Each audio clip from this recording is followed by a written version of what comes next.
Bismillahirrahmanirrahim. Assalamualaikum warahmatullahi wabarakatuh. Alhamdulillahi rabbil alamin. Wassalatu wassalamu ala ashrafil anbiya'i wal mursalin wa ala alihi wa ashabihi rasulillahi ajma'in, amma ba'd. Baiklah Ananda kelas 9 semuanya. Semoga kita senantiasa Allah berikan kesehatan sehingga bisa berlangsung kegiatan pembelajaran kita dengan baik. Pada pertemuan ini kita akan melanjutkan materi kita minggu lalu yang masih berkaitan dengan meraih berkah dengan sikap jujur dalam muamalah.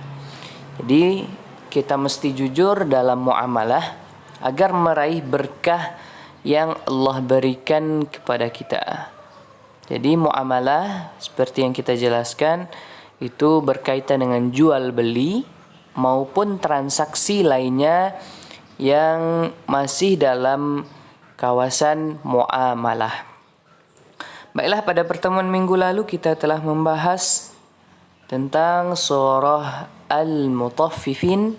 Pada pertemuan ini kita lanjutkan pada surah yang kedua, yaitu surah Al-An'am ayat 152. Ya, kita akan membaca surat ini dengan baik. Silakan Ananda buka Al-Quran ataupun Ananda melihat langsung dari apa yang Bapak tayangkan di sini. A'udzu billahi minasy syaithanir rajim. Bismillahirrahmanirrahim. ولا تقربوا مال اليتيم إلا بالتي هي أحسن حتى يبلغ أشده وأوفوا الكيل والميزان بالقسط لا نكلف نفسا إلا وسعها وإذا قلتم فاعدلوا ولو كان ذا قربى وبعهد الله أوفوا ذلكم وصاكم به لعلكم تذكرون.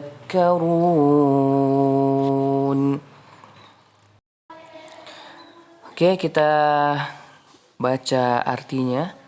Dan janganlah kamu mendekati harta anak yatim kecuali dengan cara yang lebih bermanfaat sampai dia mencapai usia dewasa. Dan sempurnakanlah takaran dan timbangan dengan adil. Kami tidak membebani seseorang melainkan menurut kesanggupannya. Apabila kamu berbicara, bicara sejujurnya sekalipun dia kerabatmu, dan penuhilah janji Allah. Demikianlah dia memerintahkan kepadamu agar kamu ingat. Arti mufradat, jadi Ananda juga perlu memperhatikan arti mufradat karena biasanya dalam ujian akan ada beberapa soal yang berkaitan dengan arti mufradat. Contoh yang digarisbawahi, wa auful kaila, itu artinya dan sempurnakanlah timbangan. Kita lihat dulu dari wala taqrabu. Wala taqrabu artinya dan janganlah kamu mendekati. Malal yatimi, mala itu artinya ada harta. Al yatim, anak yatim, maka harta anak yatim. Ahsanu, yang lebih bermanfaat. Ya belugha asyuddah, sampai dia mencapai usia dewasa. Wa auful kaila, dan sempurnakanlah takaran. Wal mizan, dan timbangan. Bil qisti, dengan adil. Fa'dilu, bicaralah sejujurnya. Jadi arti mufradatnya yang berkaitan dengan ayat ini, inilah yang mesti Ananda perhatikan dengan baik. Lalu selanjutnya kita akan beranjak ke asbabun nuzul, sebab turunnya Quran surah Al-An'am ayat 6 ini. Jadi Ibnu Murdawai meriwayatkan dari Imam Tabrani dari Ibrahim Ibnu Nailah dari Ismail Ibnu Umar, dari Yusuf Ibnu Atiyah, dari Ibnu Aun, dari Nafi', dari Ibnu Umar, yang mengatakan bahwa Rasulullah Shallallahu Alaihi Wasallam bersabda, surah Al-An'am diturunkan kepadaku sekaligus dan diiringi oleh 70.000 malaikat. dan mereka terdengar suara gemuruh karena bacaan tasbih dan tahmid. Jadi ini berkaitan asbabun nuzulnya dengan surah Al-An'am secara keseluruhan. Lalu kandungan yang bisa kita ambil dari surah Al-An'am ayat 152, dalam surah itu dijelaskan terlebih dahulu tentang larangan untuk mendekati harta anak yatim. Wala taqrabu malal yatimi illa billati hiya ahsan. Tidak boleh mendekati harta anak yatim itu kecuali dengan cara yang baik. Maksudnya adalah ada tata caranya yang diperbolehkan seseorang itu boleh untuk mengambil harta anak yatim. Tetapi pada hakikatnya jangan sampai ada yang mengambil harta anak yatim itu untuk hal-hal pribadinya, contoh untuk memperkaya dirinya. Jadi yang dimaksud dengan hal-hal yang diperbolehkan adalah contoh ada harta anak yatim, lalu harta itu karena tersimpan diinvestasikan, lalu ada untung, lalu nanti akan bertambah harta anak tersebut. Maka kalau dalam hal tersebut boleh, tetapi kalau mengambilnya dengan tujuan hanya untuk mengambil lalu berkurang harta anak yatim itu, maka itu sangat dilarang sekali. Dan setelah itu juga kita disuruh untuk menyempurnakan takaran dalam ayat ini dan timbangan secara adil. Jadi tidak boleh merekayasa ukuran timbangan dalam bentuk apapun. Karena banyak kita lihat praktek di pasar, ketika ditimbang di pasar sudah 1 kilo. Ternyata ketika ditimbang lagi di rumah, ternyata baru 800 gram. Jadi kurang 200 gramnya. Maka disinilah terjadi tidak jujurnya seorang pedagang kepada pembeli. Maka dalam hal ini sangat dibenci sekali oleh Allah Subhanahu wa ta'ala. Maka dalam hal ini kita harus benar-benar berhati-hati kalau ada nanti kita atau orang tuanya sebagai seorang pedagang, maka berdaganglah dengan jujur. Ketika pembeli minta 1 kilo, benar-benar kita timbang 1 kilo.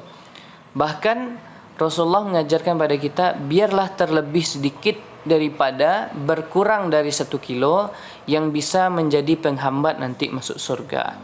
Jadi kalau ada orang tua atau sanak famili atau keluarganya sebagai seorang pedagang, maka tugas Anda adalah mengingatkan agar senantiasa jujur dalam bermuamalah, dalam berdagang.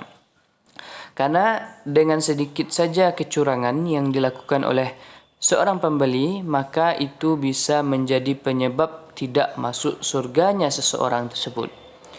Lalu dalam hal ini jujur itu bukan hanya dalam segi timbangan saja, dalam segi kualitasnya juga demikian. Contoh seperti seseorang yang menjual rambutan yang di atasnya bagus-bagus, ternyata yang di bawahnya udah busuk-busuk, lalu dicampur, maka itu juga dilarang dalam Islam. Lalu penjelasan berikutnya, kita diminta untuk berkata jujur, berbicara jujur. Seperti pada saat diminta menjadi saksi atau memutuskan hukum terhadap seseorang, walaupun seseorang itu adalah keluarga kita. Jadi kalau misalnya keluarga kita memang salah, katakan salah. Kalau memang orang lain salah, katakan salah. Jangan ada satu pihak yang diuntungkan karena seorang saksi. Jadi saksi itu dia harus bersaksi dengan jujur, karena kesaksiannya akan disaksikan oleh Allah Subhanahu wa ta'ala. Maka keadilan hukum dan kebenaran di atas segalanya. Jangan sampai keadilan hukum terpengaruh oleh rasa kasih sayang terhadap keluarganya. Dan juga ayat ini diakhiri dengan perintah untuk memenuhi janji kepada Allah, yaitu memenuhi ketentuan yang digariskan oleh Allah baik dalam ibadah, muamalah maupun lainnya. Memenuhi janji ini akan mendatangkan kebaikan bagi manusia, yaitu agar kita melakukan apa yang diperintahkan dan menghindari segala larangan, dan juga agar kita saling mengingatkan. Jadi itulah poin-poin dari kandungan surah Al-An'am ayat 152 ini. Sedikit kita lihat di sini konsep jujur dalam muamalah. Jadi konsepnya secara bahasa jujur itu adalah sidik atau benar. Jujur kesesuaian dan kebenaran dari perkataan dan perbuatan yang sesuai dengan kenyataan. Muamalah hubungan manusia dengan manusia yang diatur oleh syariat Islam dalam interaksi sosial seperti ekonomi, sosial, politik. Jujur dalam bermuamalah sikap yang mencerminkan kepribadian seorang muslim sejati, antara lain tidak pernah menipu, memalsukan dan berkhianat kepada siapapun termasuk kepada non-muslim. Dalam melakukan jual beli tidak melakukan kecurangan.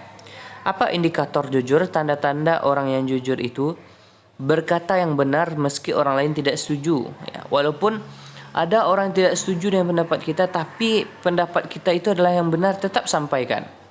Yang kedua, sesuai antara pikiran, perkataan dan perbuatan. Ya, ketika dia berpikir, itu yang dia katakan dan itu pula yang dia praktekkan. Yang ketiga, memberikan kesaksian dengan adil. Seperti yang kita jelaskan tadi ketika disuruh menjadi saksi. Contoh, ada seorang teman Ananda bermasalah atau punya kasus. Lalu Ananda diminta menjadi saksi dalam proses kasusnya tersebut. Lalu Ananda, karena dia sebagai teman dekat Ananda, meskipun dia teman dekat, meskipun dia keluarga, meskipun dia abang adik kita, tetap harus berikan kesaksian yang sejujurnya. Jangan ada yang dibuat-buat. Ini mungkin ada beberapa di antara kita ketika memberi kesaksian, awak tak tahu dah bu. Padahal dia tahu sebenarnya. Maka orang yang berkata seperti itu sesungguhnya dia telah berdosa. Maka jangan sampai ada yang ditutup-tutupi ketika Ananda diminta menjadi saksi. Yang keempat, mempercayai dan membenarkan ajaran Allah dan Rasul-Nya. 5, taat kepada perintah dan larangan Allah. 6, menepati janji. 7, amanah. Ya, jadi itulah konsep jujur dan muamalah. Dan yang terakhir, inilah rangkuman yang bisa Ananda lihat agar bisa Ananda cermati, bisa Ananda hafal, sehingga pada pertemuan selanjutnya kita akan mengadakan PH kedua dan insyaAllah Ananda bisa menjawabnya dengan sebaik-baiknya. Itulah materi kita di pagi hari ini. Pada hari ini silakan Ananda pahami, dan untuk tugasnya pada hari ini silakan Ananda ringkas penjelasan dari Quran Surat Al-An'am 152 mulai dari ayat dan arti silakan dicatat, tidak ada yang diringkas. Lalu ambillah isi kandungan dari surah Al-An'am, poin-poin pentingnya. Oke, itu saja. Terima kasih. Assalamualaikum warahmatullahi wabarakatuh.